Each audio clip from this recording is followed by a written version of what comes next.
Quezon ay. Ito ang unit number 4. Nag-uulat. Yan yung number 1. Operation Tulong, action agad.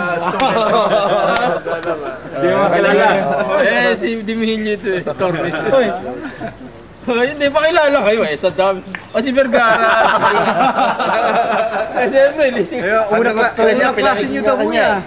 Australia. Ulang Pilipino klase. Eh, yung walang kwentang Tagate na yun. Yung susi raw. Si Melchor. Dapat meron ko Babalik bayan. Ano kaya niyan, sir? All the way from Australia, nakikinig kondisyon ako. Oo eh. Araw-araw global na kami. Alas 10 yun eh, alas 7 dito eh. Inaabangan ko. Kanina hindi ako makareport kasi baka ako mababa, di malate ako. Kasi merong ang laking istorya sa Southern Leyte eh. La Nina? Landslide. Pero kayo eh, lagi kayong sa Rizal, ano? Oo. Pero dati nasa Quezon City ako.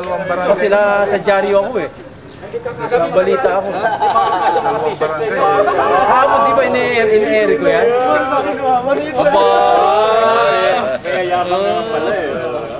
Mamaya shoot natin yan. Chikoy. Paddy. Alam mo, natanda ko eh si Tenda. Wala, sanasan yan eh. Dealing it sa iyong mga naman. Meron ka na sa lahat. Uy, Ingat ka, baka maging Tagalog ka.